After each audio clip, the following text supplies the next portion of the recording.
In today's episode of Bill and Frank's Guilt-Free Pleasures, we discuss a song that's very close to home, a song that's done by a group of Canadian musical superheroes. We discuss Canadian musical power duo David Foster and Bruce Allen. And we briefly discuss my unfortunate attempt at using Anne Murray's greatest hits to win over the object of my affection. This is our discussion through Tears Are Not Enough by Northern Lights.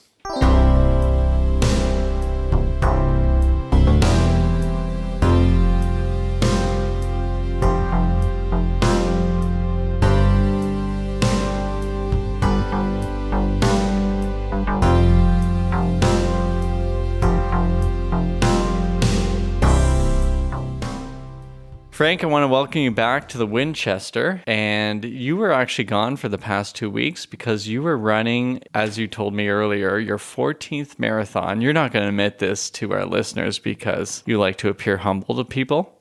Yeah, I don't like to talk about how amazing that I think that I am.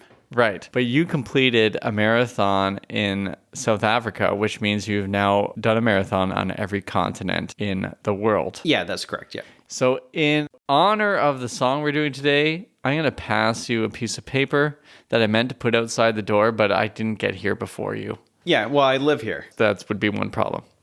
All right, what am I supposed to do with this? I just read it out loud for the listeners. Frank, please place your ego outside the Winchester door. That's fantastic, because that references the note that David Foster put outside the recording studio door when the artist came in for the recording of this song, which said, place your ego outside the door. Right. And I wonder if he just borrowed the placard from Quincy Jones, who had already placed it outside the studio door for the We Are the World group.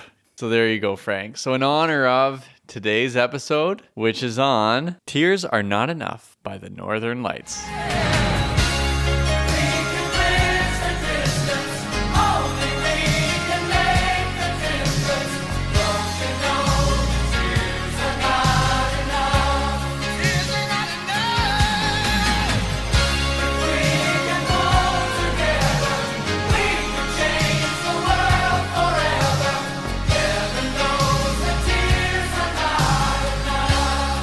We got a big plan here. There is a lot to go through. There's a lot to go through.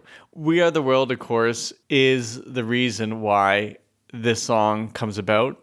But also, We Are the World only comes about because of Do They Know It's Christmas? Yes. And Do They Know It's Christmas only comes about because of a Canadian journalist doing a special report on the famine in Ethiopia that he had to record and then smuggle out of Ethiopia because the government didn't really want the info coming out. Yeah, and that was Brian Stewart for CBC. Right. And so because of the CBC report, the world suddenly realizes there's this horrific famine going on in Ethiopia. Mm-hmm. And we're now, 40 years removed from it. Yeah. And there's a combination of, one, it's the worst famine they've had in a century. And if you look online and look at the famine they had in the late 1800s, it was horrific. Yeah. This one is equally bad, but combined with the Ethiopian civil war that's going on at the time. Yeah, there's a lot of political unrest and war that was going on at the same time. So it all sort of compounded into this massive tragedy. Yeah, because of the civil war, you have, I think it's like 1.3 million people who die. Obviously, an incredibly tragic event that happened. It is. And so just placing ourselves as, let's see how old we are. We're born in 1977. Yeah, so we're 47. Yes, I know how old we are now, but in 1985, when this song comes out, we're 8 years old. 8 years old, turning 8 years old. Yeah. And for us, trying to understand famine and all the reasons behind it are really difficult. Yeah, it doesn't make any sense to us. But it did really feel like these albums would change everything. Yeah. Do you remember where you were when you heard these songs? Honestly, I don't remember hearing Do They Know It's Christmas or We Are the World before I heard Tears Are Not Enough. Tears Are Not Enough was something that happened, and it was really, really big at my school. I think a lot of the teachers were playing the song, and it was really sort of part of the cultural zeitgeist at the moment within my school, because the teachers are doing stuff, so the school is doing stuff, so raising awareness, doing fundraisers or whatever it was that was going on at the time, because It was important. I didn't understand what was happening, but I do remember this song. And I do remember when it came out, it was a complete goosebump song. Even as a 7 or 8-year-old, when I heard this song, I remember getting goosebumps, thinking that this was an important song. And I remember my parents buying the 45s. Oh, okay. And this is rare because in my family, we would buy like one record every few years and listen to it nonstop. So we would listen to these Elvis records forever. Yeah. And then they bought Age to Age by Amy Grant. We listened a lot to that. Yeah. And then they bought I Just Called to Say I Love You by Stevie Wonder. We listened to that all the time. Just the one song. Yeah, yeah. And then the flip side, which was the instrumental. And then I feel like this all happened in the same year, but I'd have to look back. They bought We Are the World, Tears Are Not Enough, and That's What Friends Are For, which we've already featured. That's What Friends Are For. Yep. And I didn't know about Do They Know It's Christmas until maybe years later when I would hear it at Christmas time. Yeah. Anyways, these 3 charity songs were important. And I felt that the act of listening to it actually saved lives.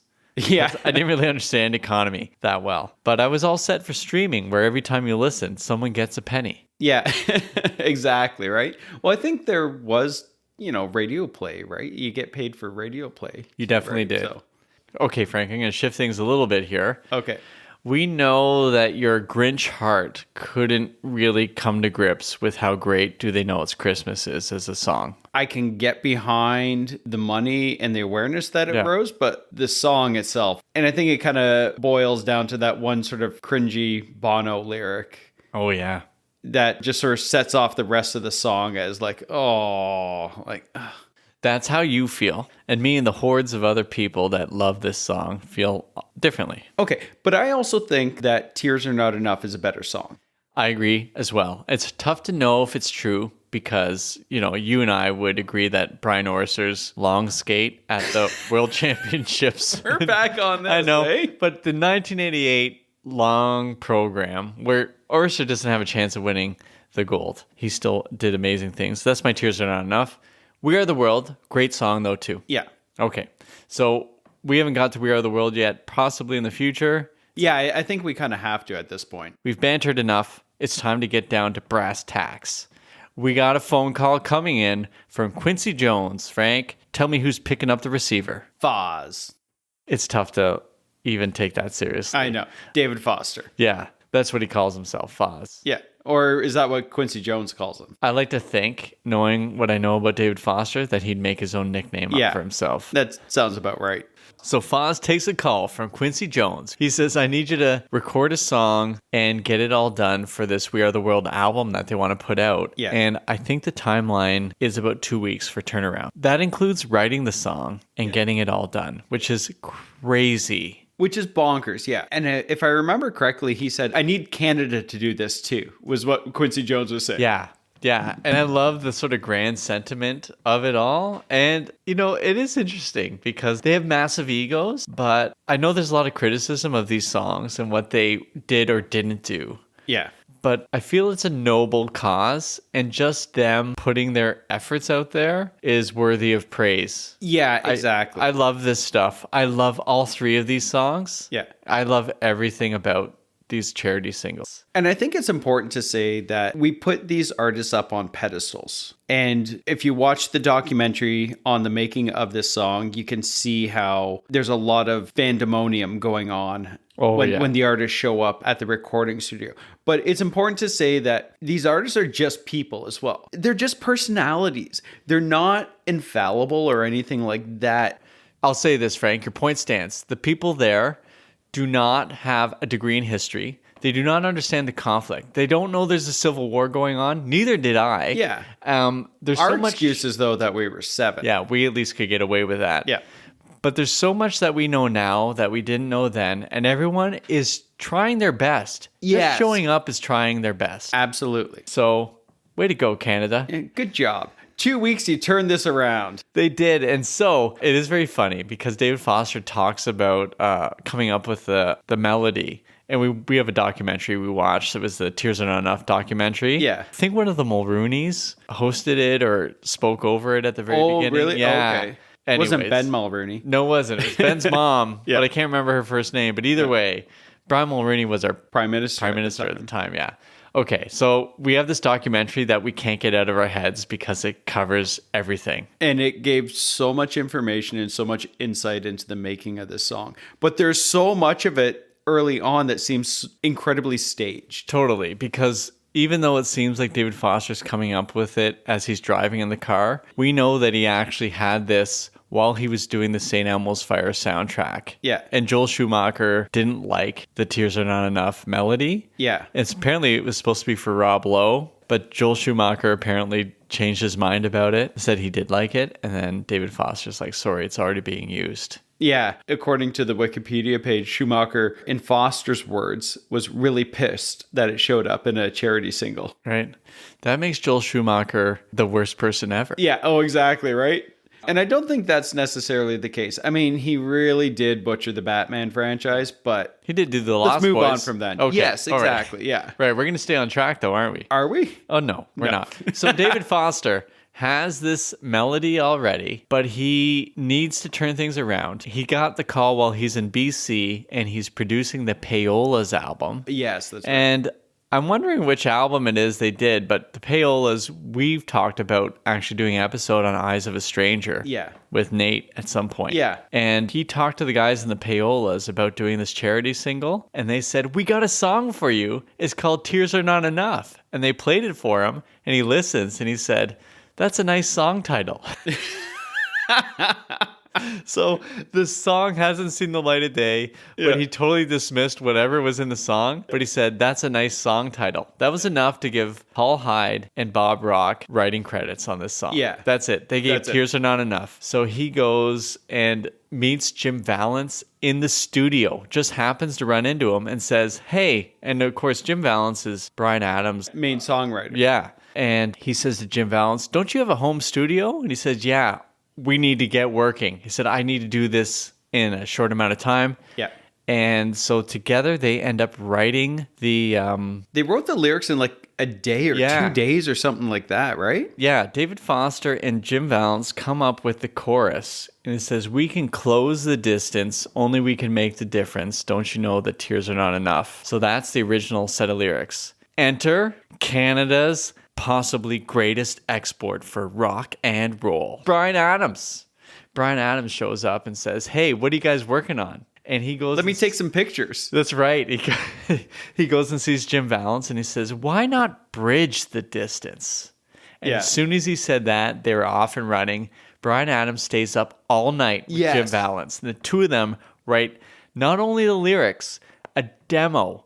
And the demo was so good that Bryan Adams' lyrics in the demo show up in the actual single. That's how good that demo is. And so that demo has never seen the light of day. I even went to the Internet Archive. I tried to go through everywhere. Go through the dark web? Yeah, couldn't find it. I heard bits and pieces on the documentary. Did you try 4chan? No. Okay. I don't know if I'm ready to jump into that. Yeah. So Bryan Adams has the demo, and now David Foster has to reach out to... Well, basically the Canadian recording community, right? Right, and so he finds the most powerful man in Canadian music. Yeah, and that is Bruce Allen. And watching the documentary, it all seems so very staged and played out.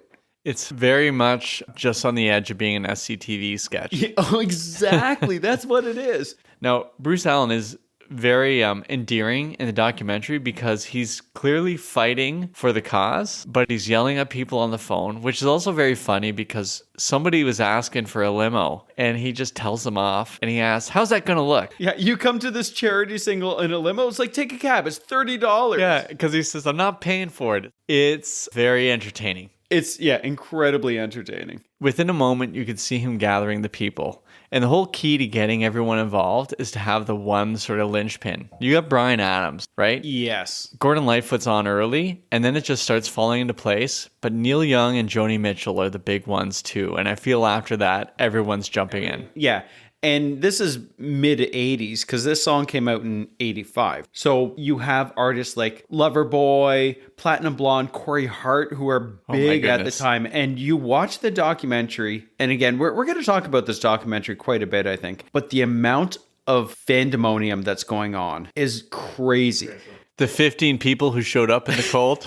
It is. There's hardly anyone there. The camera tries to make it look big, but Yeah. you're like, wait a second. It's so cold. There's a bunch of people out there, but they're barely hanging on. Yeah. But it's like stereotypically Canadian too, because it is in the middle of winter. And the screaming and shrieking that goes around when all these artists come up, like when Mark Holmes from Platinum Blonde comes out of the car, and the girls are all just like losing their minds, getting kisses and stuff. Yeah. When Corey Hart shows Oh up, my goodness. it's almost like the Pandemonium breaking Beatles. loose. Yeah, it's incredible. And listen, I have fanboyed over artists in the 90s when I used to go see a lot of live shows. Like, Yeah, I was beside you when you talked to Sarah Harmer at length. oh, I know, right? She was so uncomfortable. Or Tara McLean when I met her, or I'm going to name drop a bunch of obscure Canadian artists that no one knows. But You were endearing. They all liked you. Don't worry about that. I thought. I'm a very, very nice person, Bill. Yeah. But it was never to the extent of just a different world, I guess. It was a different world. And Platinum Blonde showed up in a stretch limo, as you can see on the Wikipedia site. Yeah. Joni Mitchell and Neil Young came in a cab, and Gordon Lightfoot drove a pickup truck. Right.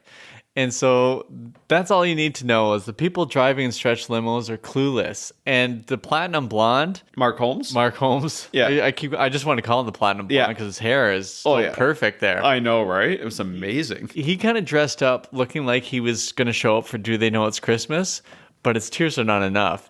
And we're a whole other thing. Where John Candy's in a really nice sweater vest, I think. Yeah, I think so, yeah. It's so great. And Neil Young is showing up like he's... Straight off of Woodstock. Exactly. He was there. I don't know. But he's still dressed in sort of hippie wear. Yeah. He's super cool. And you said that you came around with Neil Young. He can be a tough guy to handle, I think. But like watching this documentary, it's like, okay, the guy understands. He does. He's pretty cantankerous to me, but he's very likable. And this documentary really like helped me understand it. Yeah. He's done great things. I've come to peace with Phil Collins. I've come to peace with Neil Young. That's good. Yeah. How about Bruce Allen? He did make up with Anne Murray. Yeah. If Anne Murray is going to give him the okay, I'm giving the okay to him too. We better just jump into this song. Yeah, let's hit it. Okay. All right. Where do we begin, Frank? Do we begin with the instruments? Yeah, I think we do. But as a little precursor here, I don't think there's a lot of metaphor analysis that goes into this song, but I think we talk a lot about the artist in this song. I think so. This is how we're going to do it. Yeah.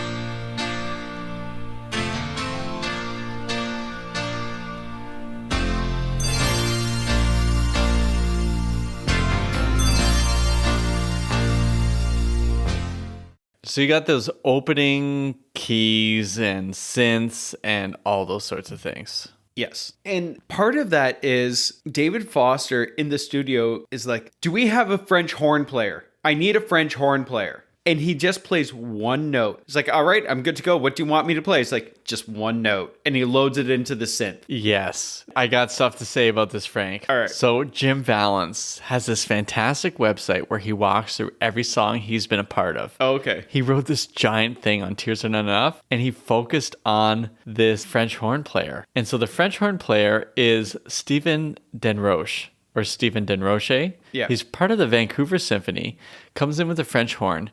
Now, in the documentary, it looks like he plays one note. And it's true, because it's there. David Foster asked for one long note, programs it into his Moog or synthesizer or whatever, and then he turns to the filmmaker and says, I got the French horn now. Now I can do whatever I want with it. I have the exact French horn on my keyboard.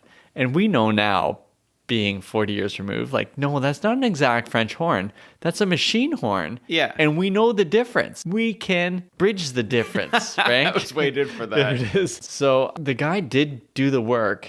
Oh, okay. And so in the end, because it's David Foster, just like he did with Chicago, he's like, I don't need you anymore. I can do all my work. Yeah. It's hard not to see David Foster as a villain. Yeah, he is a little bit of a villain in a sweater. He is. You want to know who he reminds me of? And this is a very specific reference, Frank. Okay. Eric Bischoff from WCW. I was going to say that.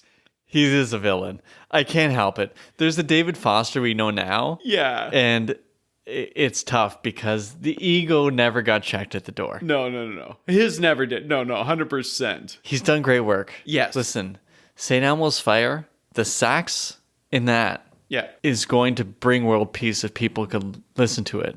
Chicago 17 and Chicago 18, bonkers good. Like, he basically gave Peter Cetera his solo career. He did. So we got to acknowledge that. Yeah. Josh Groban, the guy who looks like Bill Hauser. Yeah. Yeah. He did some great work with him too. He is my fan-o-me. Yes. I am a fan of his, but he's also an enemy to me in some ways. Yeah. But I want to be friends with him. I just got to work it out. I feel we'll eventually get there, like we did with Phil Collins and just now with Bruce Allen. That's right. So this poor French horn player actually did way more than the documentary gives. Oh, okay. But it is really just that note. Yeah. That he uses. So we have those opening moments, and then they have a lot of choices to be made for who's going to sing at the beginning of this song. Yeah. Now, I found out something fascinating. None of the people who showed up knew what they were going to sing. Yes. They didn't know. Okay. And guess who made the decisions? Like, there's some obvious people who made decisions, but it was on a flight from Vancouver to Toronto where the decisions gets made. Okay. So you have Valance and Adams and Foster, I think, Yeah. are there deciding. And then one other guy, Mike Reno. Oh, seriously? And he's part of the people deciding who's going to sing what song. Really? Mike Reno from Loverboy. Yes. That's crazy. Yeah. Which might explain why Mike Reno's on this song so much. Yeah. I think you should put Mike Reno right there and there. I really think she's attractive. Put me next to her. Yeah. Mike Reno, I also became a big fan of him just Yeah. from watching that video. He's so likable. Yeah, absolutely. Frank, when we look at the corpus of Canadian music, Yeah.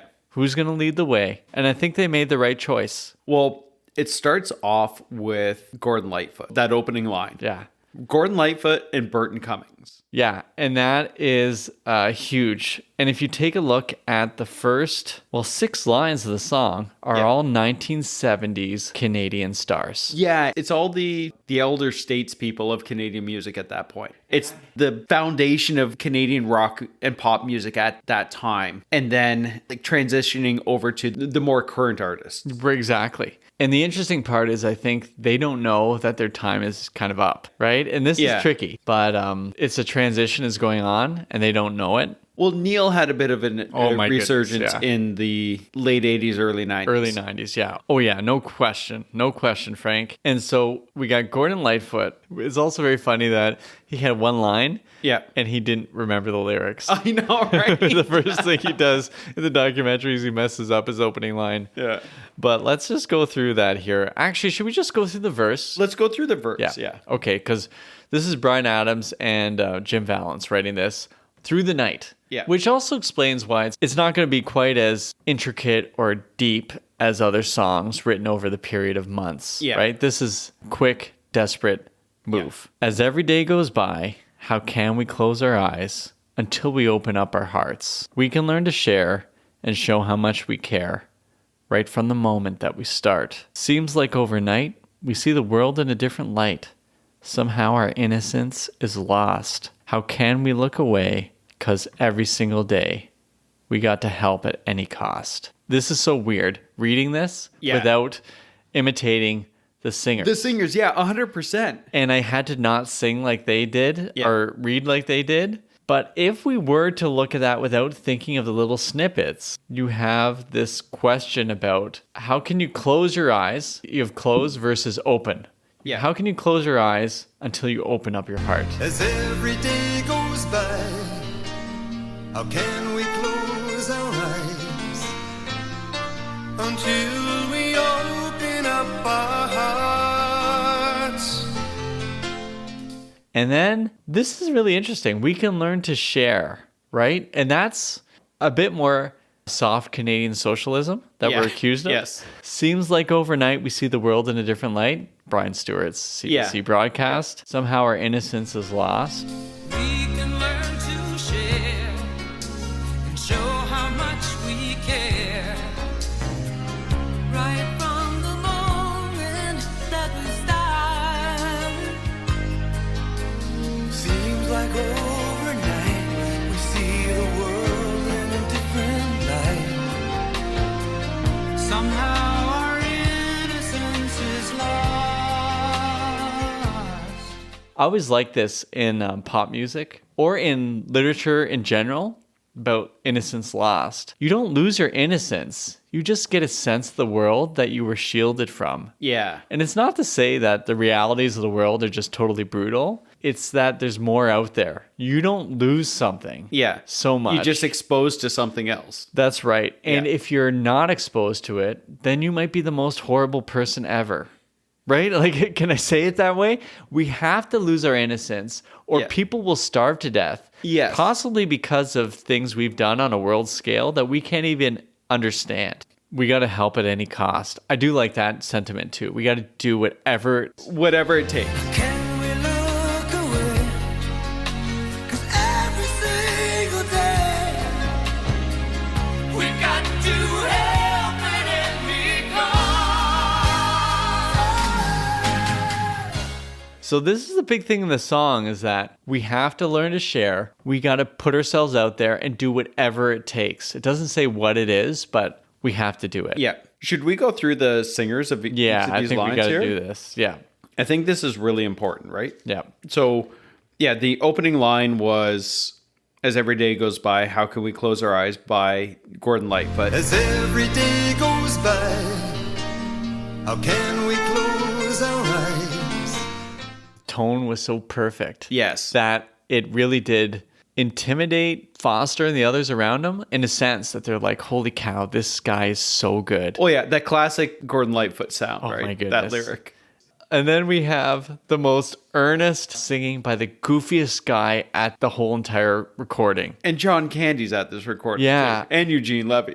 Yes, John Candy is such a wonderful human being. Yeah. Burton Cummings does a whole bunch of bad Rodney Dangerfield impressions. Oh, yeah, that's right. They're It's so terrible. difficult. We know people like this. You hide from them when you're out with them at a bar. Yeah. Because you know someone's going to get into a fight with you. Is that why you always hide from me when we're at the bar? No, I just put you in front of me and I duck behind you. Okay, 'Cause I know gotcha. you're so tough.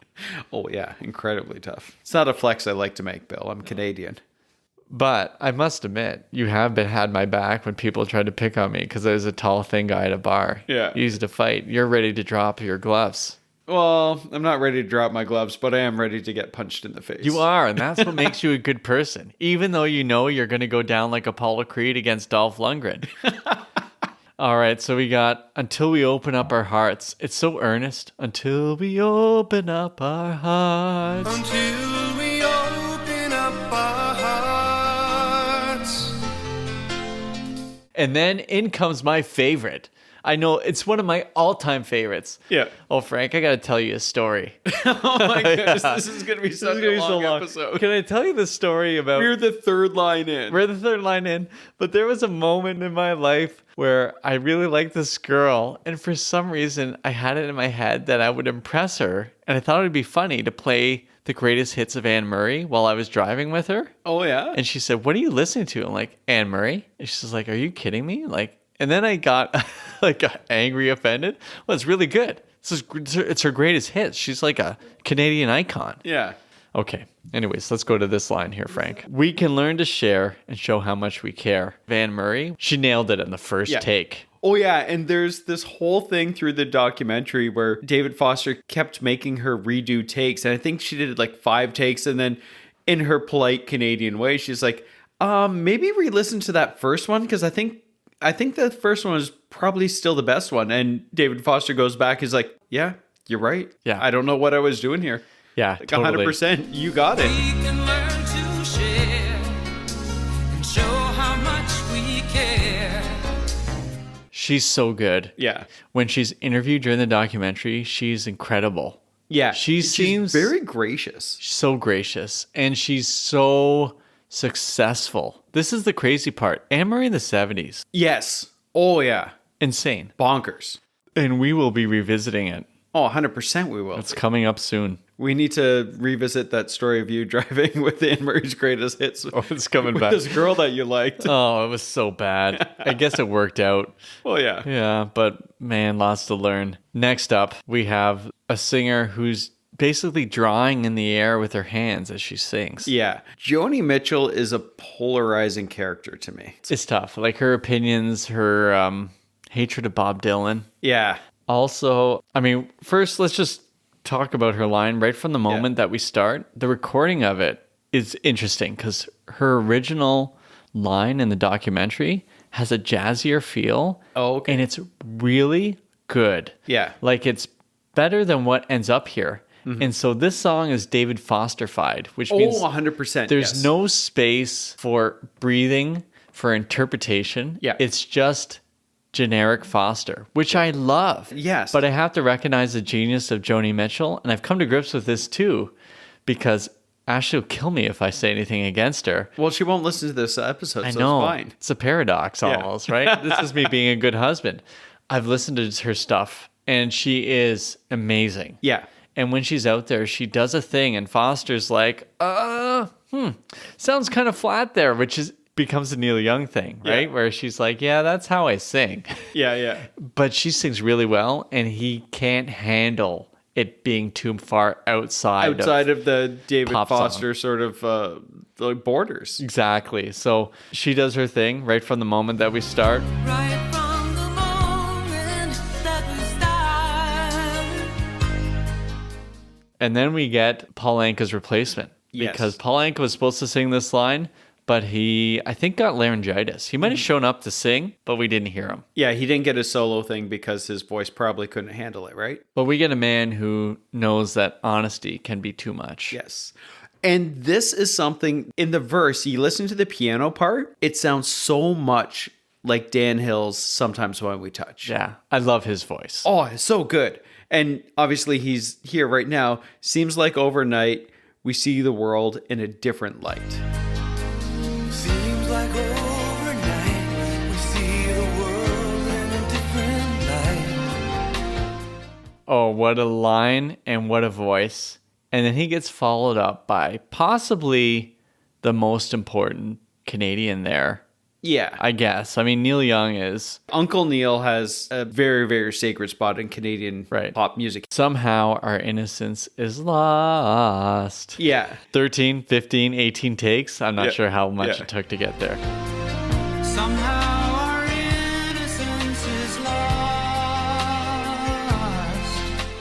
And Neil Young rolls up and he looks like the Macho Man Randy Savage's uncle. He's got the headband, Yeah. the glasses, and everything. yeah. He's 100% just doing his Neil Young thing. Right.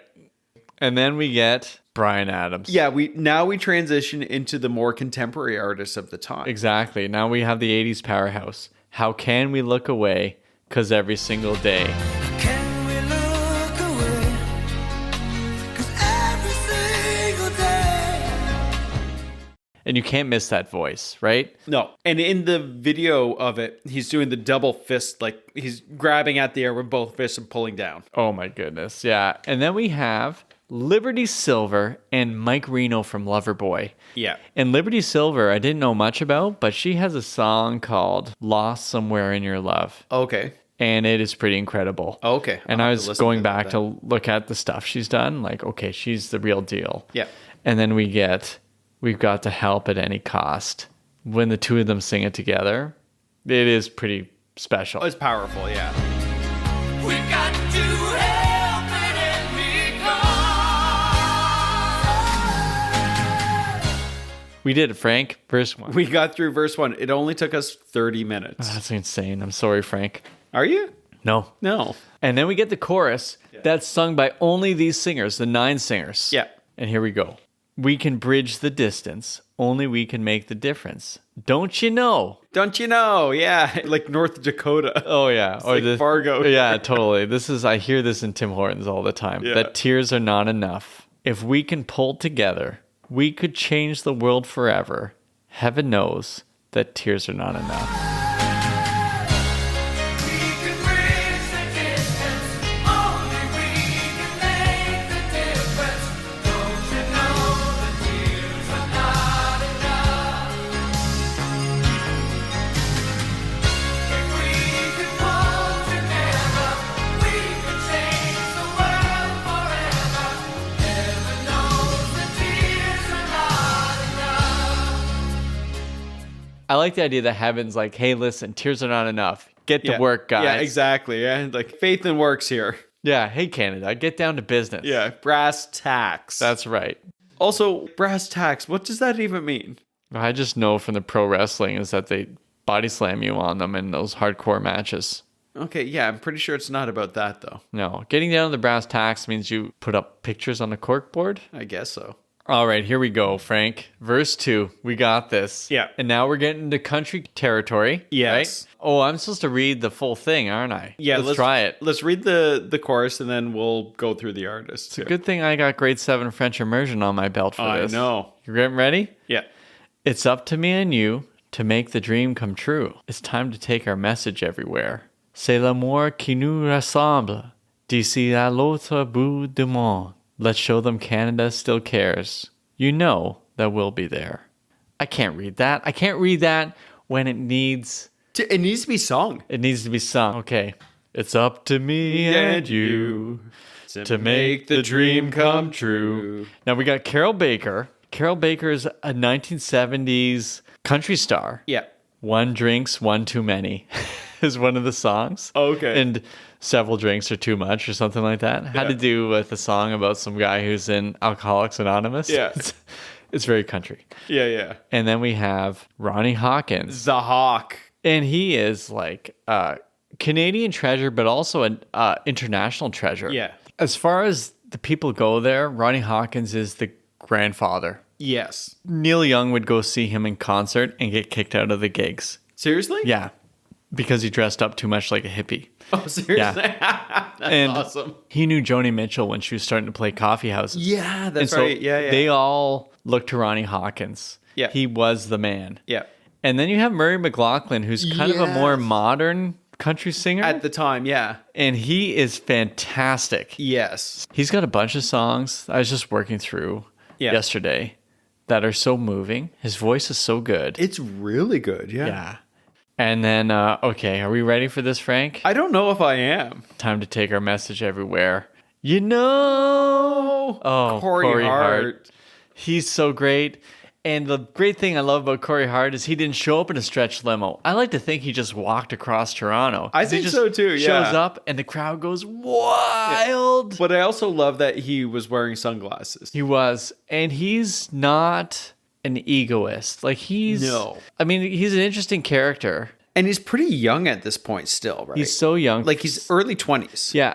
Never Surrender hasn't come out yet. Oh, that's Right? right. So Sunglasses at Night is a thing.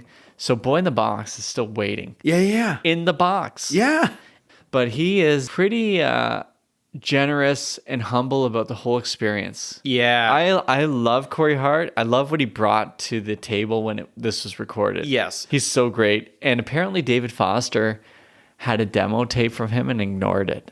And it came up. And Foster made a joke like, oh, I was waiting to see if you're really big before I did anything with you. And Corey Hart was both like generous in his response, but you can also tell he's like, whatever, man. Yeah. I'm Corey Hart. Yeah.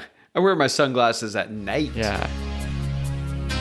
It's up to me and you to make the dream come true. It's time to take our message everywhere. You know.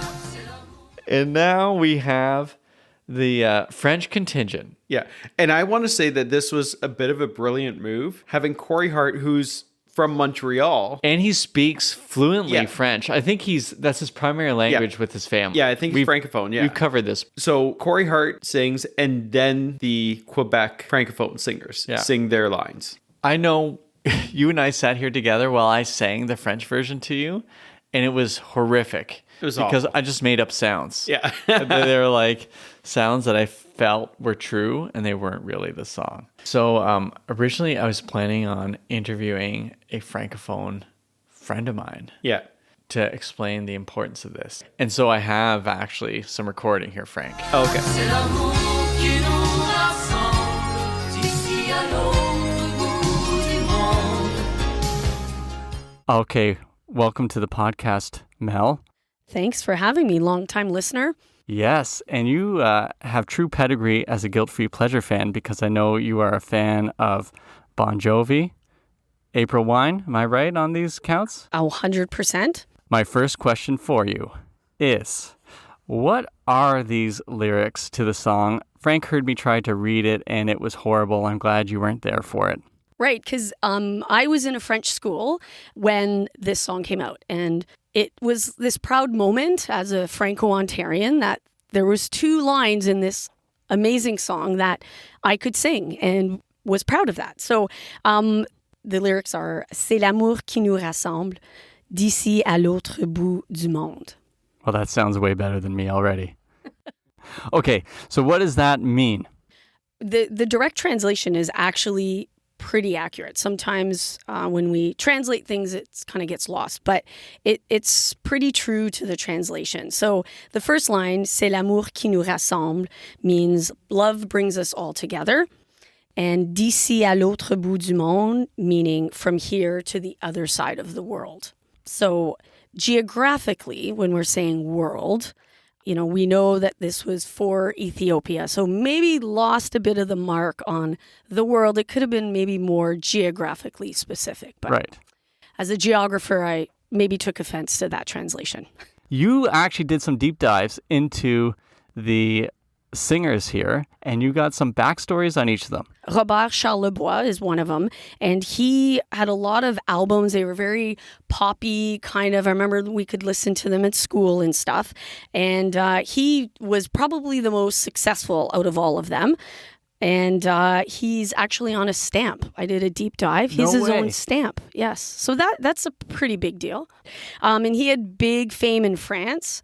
He won the Governor General's Performing Award as well. And he has the Order of Canada. Oh, okay. So this is big time. Big time, big time. And still tours in France. That's kind of, I think he must live there now because all of his tour dates are all in France. Right.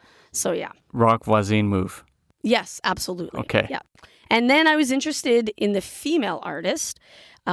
She followed the likes of Mitsu and Céline, that she only went by her first name, Right. was Véronique. So her name was Véronique Béliveau. And she was really big in the 70s and 80s in Quebec.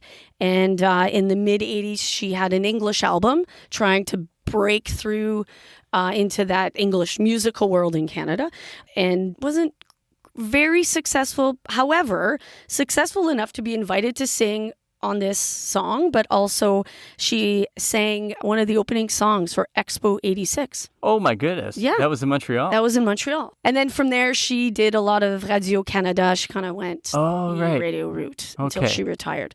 But the one I had no idea who he was Claude Dubois. I think from looking at a bit of research, his biggest claim to fame was he was nominated in 1985 for Most Promising Male Vocalist at the Juno Awards, but did not win. Right. Okay.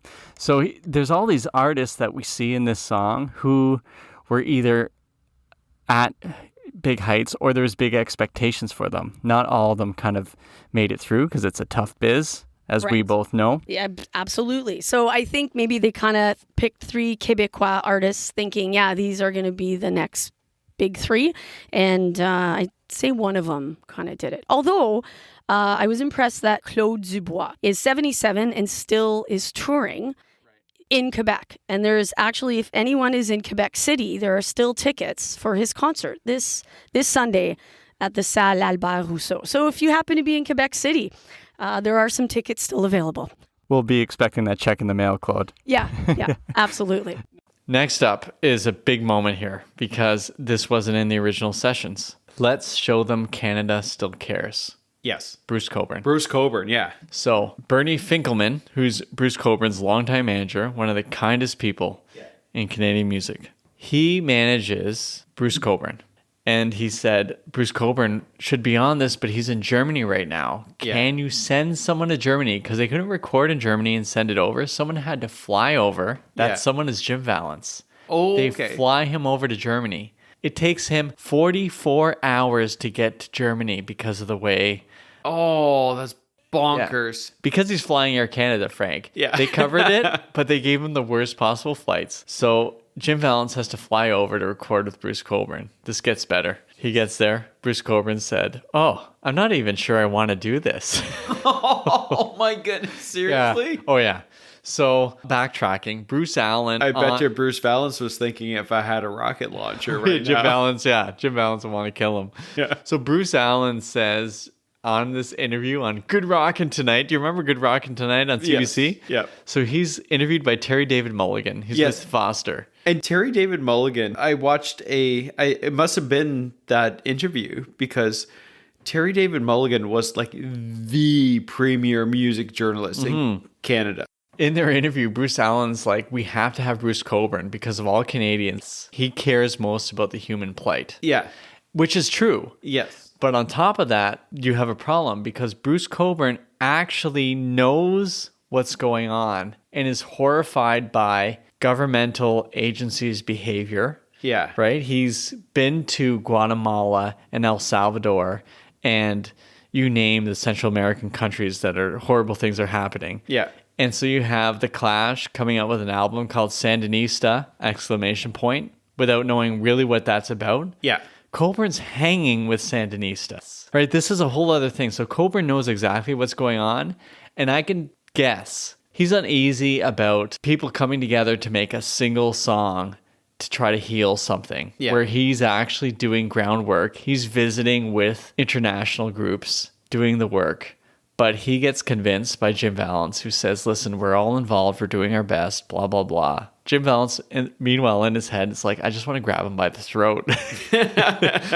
But Bruce Cockburn finally agrees, and he said he was very professional. He came and did the work. And if you listen to the song, it's hard to tell if that's Bruce Cockburn's voice because it doesn't have any of the Cockburn styles. Yeah. He got Foster-fied even without Foster there. Yeah. All right. There's my Bruce Cockburn story for you, Frank. Yeah. And then finally, oh my goodness, Frank, there's so much to say. Oh, is there? This is a big moment. In the recording, there's a sense that Geddy Lee did one take on this. Yeah. Because he's a pro, and I feel he's ignored by others because he's from this prog rock outfit. Yeah. Also, why is Neil Peart not the drummer? But never mind. Yeah. Anyways, Geddy Lee. Because David Foster. Yeah, That's why. Jim Vallance is the drummer, right? Oh, is it? Yeah. Oh, okay. That makes sense. So anyways, Geddy Lee gets up there and nails this. You know that we'll be there.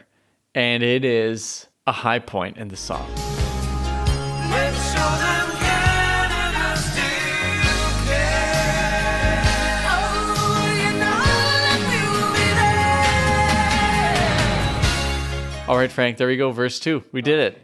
It's hard to even know what they're singing anymore because I just want to hear every little bit. I get it. Yeah. So they all come together with that chorus. Burton Cummings gives a little special gift to us in that chorus. In that chorus now, it has the 9 people from verse 1 and the 9 people from verse 2. So it's only those 18 people. Singing together, exactly. But there's like 50 people on the song total. Oh, yeah, we're going to get to them all soon. Yeah. Oh, we are going to get to them. Oh, my goodness. This is going to go on forever, isn't it? Bridge time, Frank. Bridge time. And if we could try. And that's Bryan Adams and Don Gerard, who I didn't know. No. But then I did some research on him. Of course you did. So Don Gerard has a song called Don't Let 'Em Mess Up Your Mind. I think he's in a band called Skylark too. Yeah. That's what I'm picking up here. Baby, don't let it mess your mind. No. Remember, life will always love you. Is so good. It's 1975 that Don't Let 'Em Mess Up Your Mind, but it's like incredible. It's really good. Yeah. But okay. Let's not lose myself here. Yeah. I know how I included you with me losing myself. And if we could try, and then here we go. Together, you and I. All 44 singers together there. Maybe we could understand the reasons why. And there's Zappa Costa and Del Bello. And if we should try, together you and I, maybe we could understand the reasons why. But I want to talk about maybe we could understand the reasons why. That's not in the other songs. What I mean by this is when Bryan Adams and Vallance put this together for the lyrics, if we could try, together you and I, maybe we could understand the reasons why, is a moment of you saying we could actually understand why it's so bad, right? And you have Do They Know It's Christmas doesn't ask why this has happened. We Are the World doesn't ask why. Yeah. But in the Canadian song, we're asking why is this happening? Yes. And it's also a sort of turning on you, right? To look back and say, why did this happen and what did I have to do with it? Yeah. Right? There's something going on there that's major. It's asking the question of what's the root cause of this, as opposed to why am I just looking for the quick fix at the end? Like, Right. what could we have done Right. to stop this? Or what do we need to do to stop this from happening again? Right. And I think there has been problems like this in more recent times. Yeah. Where we actually have, as an international community, done better things Yeah. to help it out. Okay. There we go. That's my big moment there. We need to talk about that lyric, though. Maybe we could try to understand the reasons why Zappacosta. Yeah. But Do you know anything about Zappacosta? Frank? No, but he's an artist who goes by Zappacosta, but his name is Alfie or Alfred Zappacosta. Yes. Yeah. That's right. But Lisa Del Bello, who just goes by Del Bello. Yeah. And apparently she had a couple of like pop albums in the yes. late 70s, early 80s. Yep. And then she came out as more of an edgy artist, kind of the same thing that Alanis Morissette did. Yeah. She's got crazy eyebrows. Yes. Crazy eyebrows, crazy pipes. Oh my goodness. Yeah. She can sing. So you have Don Gerard and Del Bello giving her at the end when you hear those crazy vocals. Yes. And it is interesting that the people who ended up not being as maybe famous in my head Yeah. ended up giving some of the great vocals at the end. Yes. And so Zappacosta, though, Frank, one is I keep thinking Frank Zappa, but I guess they're not related. Yeah. No. There's a song, and I'm going to sing a lyric and tell me if you've heard it before. Nothing can stand in your way. I've heard that, but I Yeah. don't know where. It's by Zappacosta. Well, yeah, I figured that out, but I'm trying to figure out the song. Do you want me to play it for you? Yes. Nothing can stand in your way.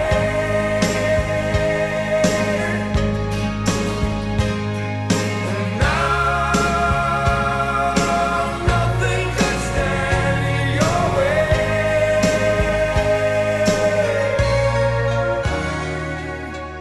Oh, man. I forgot about it until I heard it, and then immediately was brought back to whatever time that was when I heard this song. Yeah. I mean, we would have been 9 or 10. I remember that I song. remember. I don't know where, but that song is a deep-seated memory somewhere in my subconscious. Now, as far as Del Bello goes, or Lisa Del Bello, which I guess is her first name, Yeah.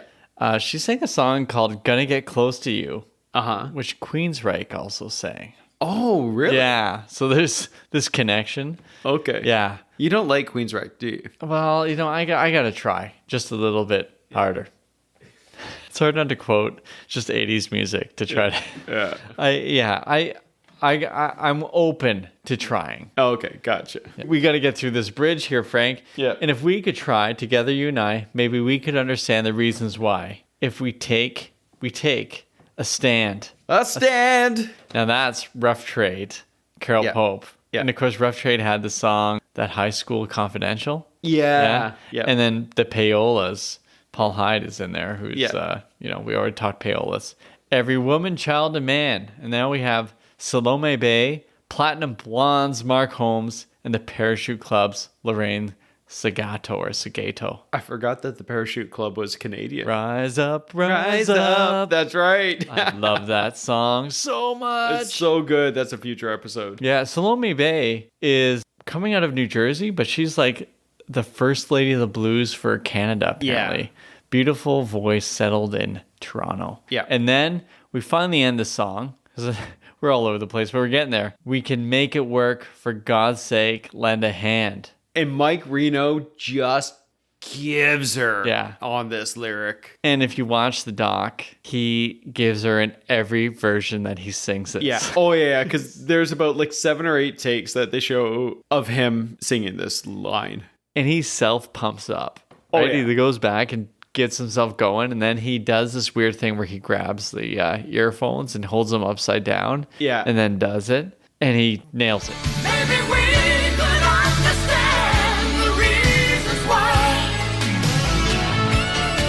If we take a stand, every woman, child, and man, we can make it work.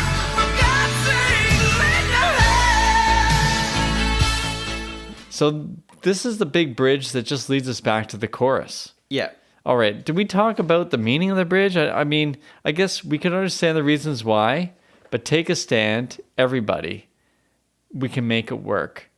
Right? This is the whole idea. We can understand the reason why. We can make it work. Yeah. But then that line from Mike Reno, we can make it work, for God's sakes, lend a hand. And it's that plea of like, we need to do something about this. It's not enough just to say something about it. We need to do something about it. And this is where it falls in line with the other two singles. Yeah. We Are the World is like, it's up to us. We Are the World. And then the Do They Know It's Christmas? It's Feed the World. Yeah. We need to feed the world. It's an imperative thing that we have to do. Yeah. So all these things are calling on the listener to do the work, which I like. Yeah. You got to get on the ground and do it. Yeah. Like I did as a 7-year-old by listening to this song. Exactly. And then we get the chorus where everyone's in. And my goodness, Frank, let's just talk a little bit. We got, apparently Paul Anka might have been there. Yeah. Leona Boyd, who Bruce Allen says can't sing. We have John Candy. Yeah. Tom Cochrane. Who is yet to ascend to the heights. Yes. Tommy Hunter, who did ascend to the heights. I don't know why he's not featured more. Martha Johnson from the M&M. Yeah, Martha and the Muffins, yeah.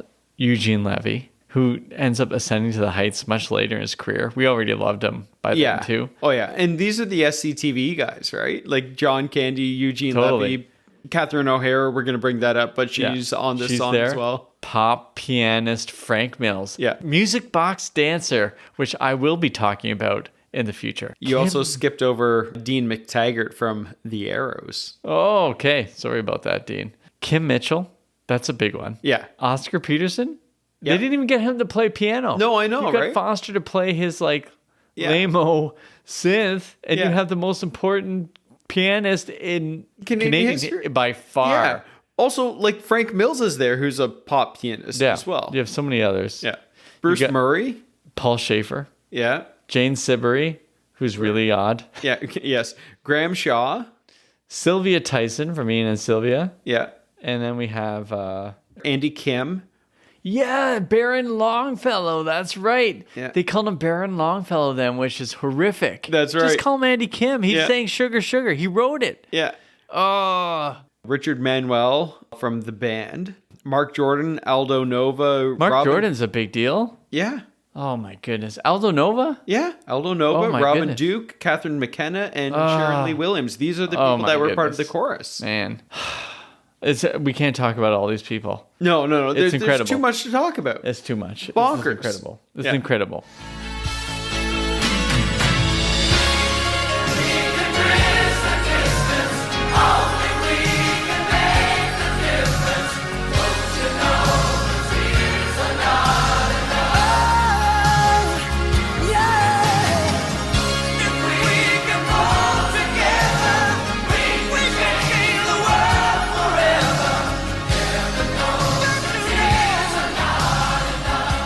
I know in that final chorus, you got Don Gerard giving her background vocals. He's one of them. You have Del Bello also giving her. Again, she's got pipes. There's so many who are just off the rails. Yeah. Off the rails good. And you watch the video and the number of like random fist pumps that are going on and like the double fist clenches and pulling down, like the power moves. Yeah. There's so much of that happening. Well, this is the only way to do this is a double fist. Yeah. Okay, Frank, we did it. We got through this. We need to talk. Maybe the music video. There's not a lot to say other than there's a couple interesting things. Yeah. We worked through everybody, but there's the airplane landing that's supposed to be giving aid. Yeah. But there's also the other great Canadian pastime, hockey. So the greatest Canadian pastime is planes landing, and the second one is hockey. Is that Actually, what I'm I getting? think it's the reverse order. Okay. I don't think planes landing is in a pastime. I don't even know what it's saying. It is the only great Canadian pastime. Well, we do have the Gimli glider. It's okay. So we have the Canadian All-Star Game, the Campbell Conference people. Apparently only It's Campbell not the Conference. Canadian All-Star Game, it's the NHL All-Star I know, Game. but back then we thought they were all Canadian. Well, yeah, basically. So apparently Foster was nervous that they wouldn't be able to sing, which doesn't make any sense. Yeah, because no one sang on the album. It was just in this video where it was all dubbed over anyways. And they're in Calgary, and I don't know what the crowd's doing with this song they've never heard before. Yeah. But apparently, Mike Bossy, you said he's from the Rangers? No, he's from the Islanders. Oh man, I got to get this right because I know the name Mike Bossy. Yeah. Foster said that guy was singing so strong you could see all the veins in his neck Yeah. go. Yeah. He said, wow, he's really giving her. And afterwards, Mike Bossy came up to David Foster and said, I always really wanted to be a singer. Yeah. So Wayne Gretzky's in the video too. So Yeah. it ends with them singing in the music video. Yeah. And that reminds me of there's this fantastic skit from Saturday Night Live where it's musicians for free range chickens. Yes. And it's a charity thing. And it was Victoria Jackson. I think that was her name. She was playing, I think, Cyndi Lauper, and she was screaming her part in it so much that they basically did like the take where the veins in her neck exploded. And the only reason why I know this skit because Michael Bolton was the musical guest on that. Oh yeah, that was a good episode. Yeah. No, it wasn't a good episode because do you know who the host was? No. Steven Seagal.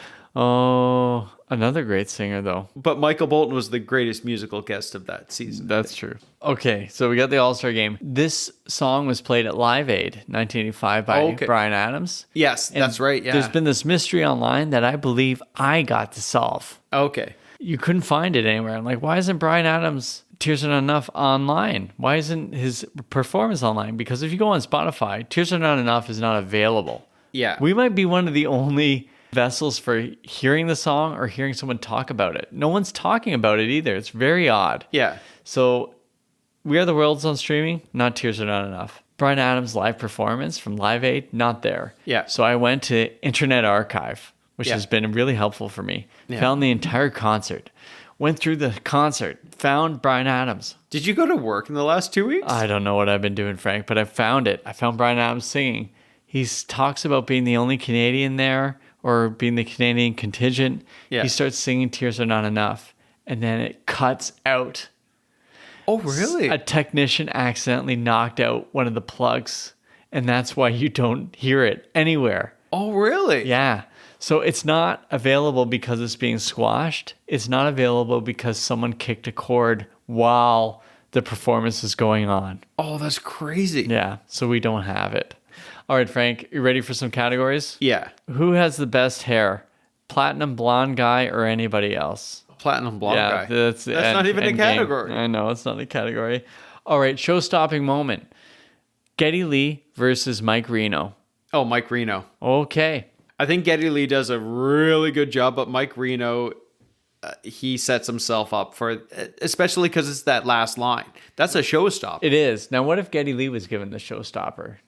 I don't think Mike Reno would have given Geddy Lee Yeah, a that's the showstopper. tricky He part. wanted to give it to himself. Yeah, I feel Geddy Lee came out of nowhere with what he pulled off. Yes. I think that was a Greater, surprise. greater than what they'd expect. Yeah.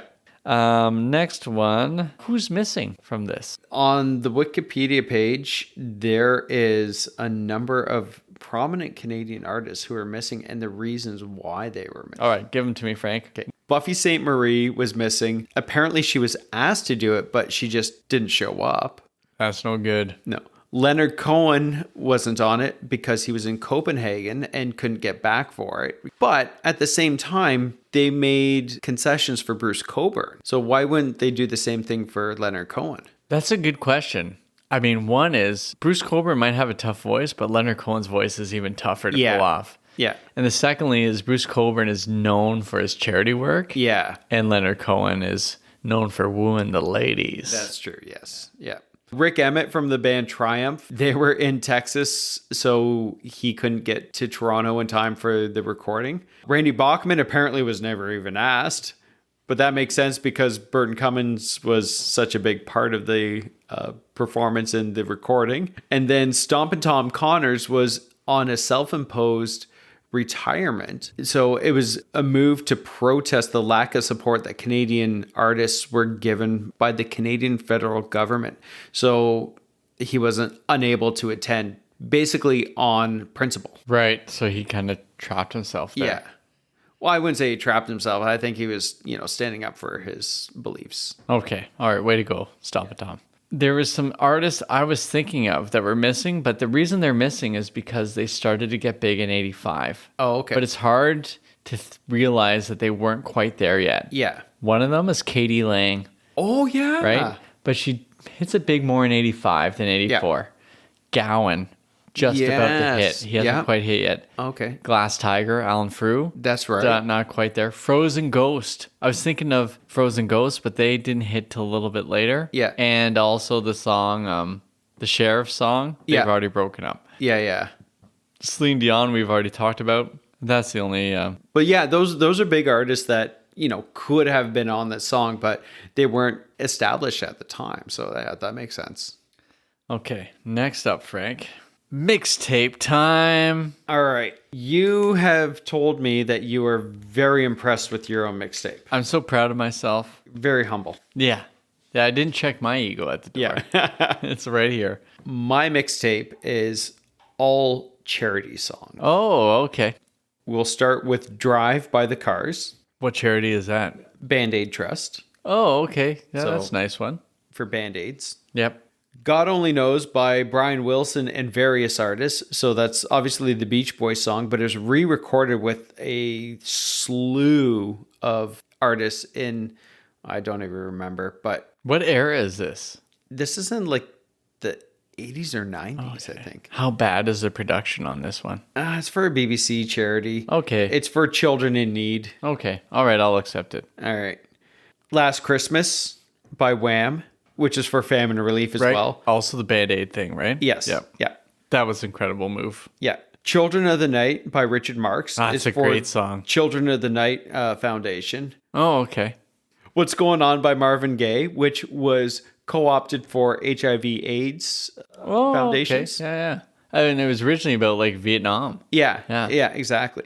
And I'm going to finish it all off with Mr. Wendell by Arrested Development, which is for the United States National Coalition for the Homeless. I love that song. It's such a good song. That's coming up for us. Yeah. Yeah. That's in the tank somewhere. All right, Frank, my special mixtape.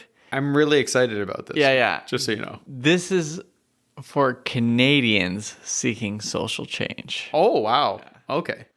So first one, Bruce Cockburn, If I Had a Rocket Launcher, Nice. which is, as you know, about his time in Guatemala where he was at these camps and saw these helicopters coming around and then people would scatter. But they're like American helicopters. Yeah. And so he recognized there was a problem. Yeah. Might have been us. Next up, Neil Young, Rockin' in the Free World. Yes. Perfect. Which is about Bush's policies. Bush Senior. Yeah, Bush Senior. Next up, this is a deep cut, Land, by not only Midnight Oil, but Daniel Lanois, Hothouse Flowers, Tragically Hip, and other artists. Oh, From really? another roadside attraction for the Oh. Clayquat Sound logging thing that was going on. Oh, really? Yeah. Okay. And Wow. when you hear it, it has that kind of feel of hard rock. It's Yeah. good. Yeah. So that was a big one for me. Transitions nicely to Glass Tiger's song about Canada's relationship with Indigenous people here, our latecomers, as they call, as opposed to newcomers. Diamond Sun. Following that, Susan Aglukark, OCM, singing about the people in terms of, I believe, Inuit and Nunavut area. Yeah, okay. And how we all kind of gather together, which works really nicely into my final song, Young Artist for Haiti, Waving Flag. Oh, Kanon. Yeah, but this one with Kanon and all his buds. Yeah. Including Justin Bieber to seal the deal at the end. Nice. Yeah, there you go. There's my mixtape. Nice. Cool. That's good. Yeah, that's really good. Yeah, very proud of that. Very proud. I mean, I checked my ego. Yeah. You But didn't it's- check your ego at this mixtape. No, because I'm so proud. Proud of my country, Frank. Go Canada.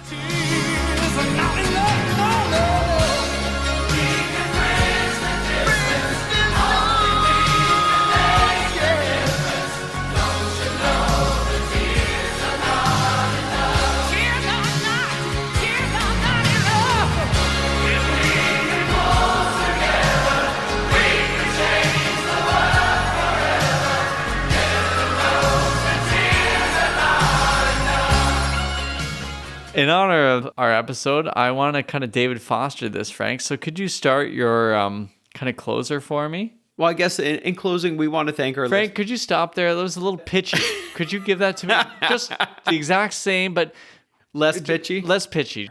We want to thank our listeners for enduring with us through our discussion on Tears Are Not Enough by Northern Lights and the importance of this song, not only to Bill and I, but to Canadians in general. And the importance of this song when it came to bringing attention to the social issues that were surrounding Ethiopia at the time. And we want to thank you, as always, for listening week in and week out. If it's your first time listening, we thank you for listening from here on in until forever. And you know it's true. And this isn't a Milli Vanilli line. This is different. You know it's true. That if we can pull together, we could change the world forever. Because we all know that tears are not enough. You have been listening to Bill and Frank's Guilt-Free Pleasures.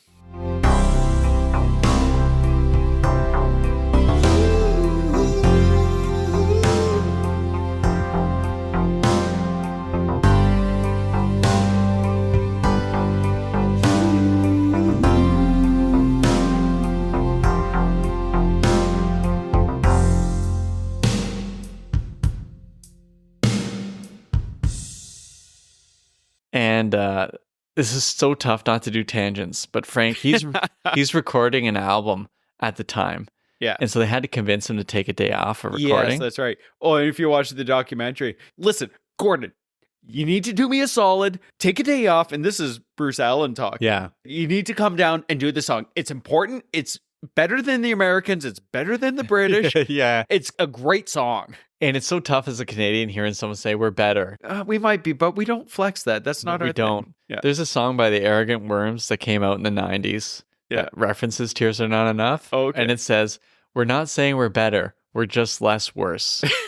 That's fantastic. Yeah. And so Gordon Lightfoot was recording the album that includes the song Anything for Love, which is one of my all-time favorite Gordon Lightfoot songs that no one wants to acknowledge. Yeah. Do you remember that? Yes. Yeah. I would do anything for love. Anything for love. Wait, how's that go? I'd do anything I for didn't you. want you to sing Would it do again. anything for love. We do on the name of love. We do anything. I don't know who the background singers are, but I'm hoping it's Liberty Silver. Yeah. Because she's great on this. I'm hoping you're actually going to put a clip of that in so people know how it actually sounds. Yeah. But I'm also going to keep my voice in there. 100%, yeah. Or we got Gordon Lightfoot down, Frank. Okay. This is going to take us so long. Oh, my goodness. I would do anything, just about anything, because we do anything for love. Anything for love. Anything for love. Corey Hart also speaks Spanish. Oh, I did not know that. We love Corey Hart here. I am a huge Corey Hart fan. Okay. Yeah. We could talk more about Mark Holmes from Platinum Blonde. I'm also a fan. Okay. I don't think he's bilingual, though, No, sadly. but he speaks the language of love to certain people. That's right. That's all you need. High blonde, teased hair, and kind of a shimmery, metallic-looking suit from 85. Yeah, stepping right out of that limo. That's right. My dream boy from grade 8. Okay. All right. Thanks, Mel. Anytime. This was a pleasure. Thank you so much. Okay. That was perfect. Was that okay? It was perfect. You were perfect. Mine, I'm like, it's clipping all over, and your voice is perfect on there. Well, you're working with a snowball. I know it's the worst, but you got the best mic. Okay. So- Well, thank you for that. You made me sound a little bit better. Oh, yeah. Great.